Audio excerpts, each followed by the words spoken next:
이제부터는 하나님은 다니엘에게 꿈을 주시고 환상을 주심으로써 이제 어떻게 이 땅을 하나님이 펼쳐가시며 특별히 그 가운데 하나님의 나라 성도들의 운명이 어떻게 될 것인가 하는 것을 말씀해 주고 있어요. 그가 꿈을 꾸었어요. 근데 첫째 장면은 그가 꿈에 4개의 짐승을 보는 장면이에요. 다니엘이 본 4개의 짐승, 첫째는 사자 같은 짐승이고, 둘째는 곰, 셋째는 표범, 넷째는 아주 무섭고 강하고 쇠로 된 이빨을 가진 무시무시한 짐승을 보게 됩니다. 그 네 큰 짐승은 세상에 일어날 네 왕, 그 제국을 말하는 것입니다. 여기서 우리는 이 세상 나라를 바라보는 중요한 안목을 얻게 됩니다. 한편에서는 우리가 계속 보았던 것처럼 이 세상 나라 제국을 하나님이 다스리시고 또 하나님이 원하는 자를 그 위에 세운다, 이렇게 말씀하고 있습니다.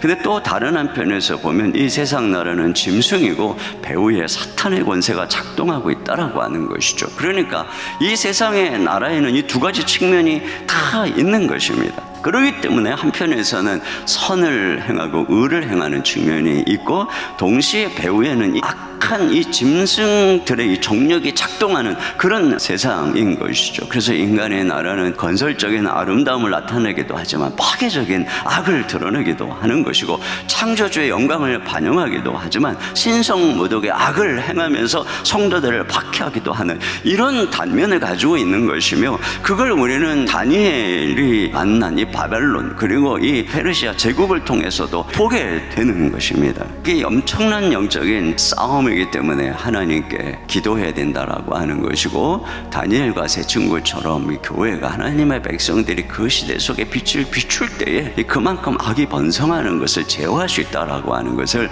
우리가 엿볼 수 있는 것입니다. 천상의 왕국에 대한 장면으로 넘어갑니다. 짐승의 왕국들을 보고 있는데 갑작스럽게 다른 장면을 보는 거예요. 거기서 뭐를 보고 있나 보면 9절을 보니까 내가 보니 왕좌가 놓이고, 이 왕좌라고 하는 것은 거기가 통치하는 곳이다. 그러니까 이 세상 나라에 대한 진정한 통치가 하늘에서 이루어지고 있다 하는 것이에요. 이것을 보면 다니엘서는 이 세계사가 짐승의 왕국처럼 그렇게 악하게 펼쳐져 가고 있지만 그 배후의 천상의 현실이 지금 현재 일어나고 있는 일의 실체를 보는 것이에요. 여전히 세상은 악하지만 하나님은 보좌에 앉아서 세상을 감찰하시고 심판하고 있다라고 하는 것입니다. 여러분, 우리가 이 땅에서 살아갈 때 이런 시야와 안목이 필요한 것이죠. 이 세상을 통치하고 있는 하나님의 나라, 우리가 이 시야를 가져야 된다는 것이죠. 우리는 이 세상을 향해서도 이 세상의 배후에 바로 이 짐승의 성격, 그리고 이 배후에 있는 사단의 성격,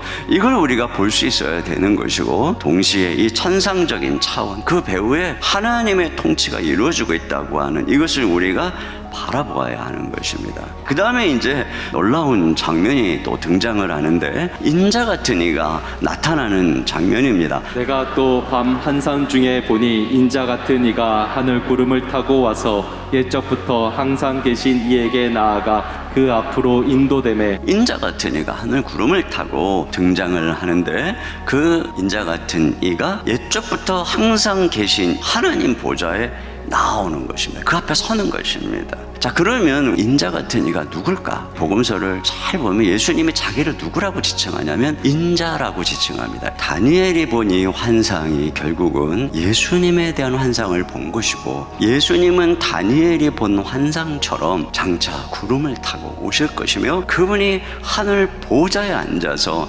영원한 왕이 되실 것에 대해서 말씀하고 있는 것입니다. 마지막으로 다니엘이 여기서 궁금해하고 있는 것은 이 네 번째 짐승에 대한 부분입니다. 그 본성은 짐승인데 점점 악해져서 그 마지막 때에 이 어마어마한 하나님을 대적하고 비박하는 자가 나타나는, 그때 또 하나님을 심판하고 또다시 패턴이 반복되고, 그래서 종국적으로 마지막 때에 인자가 와서 왕권과 나라를 얻게 되는 그때에 우리가 기다리는 그 재림의 때에 뭐가 나타날 것이냐, 그 징조가 뭐냐, 그것도 예수님이 말씀하신 것과 같이 그때에 적그리스도가 이 무시무시한 넷째 나라의 작은 뿔과 같은 이런 자가 나타나게 될 것이고, 그때에 핍박이 있을 것이다.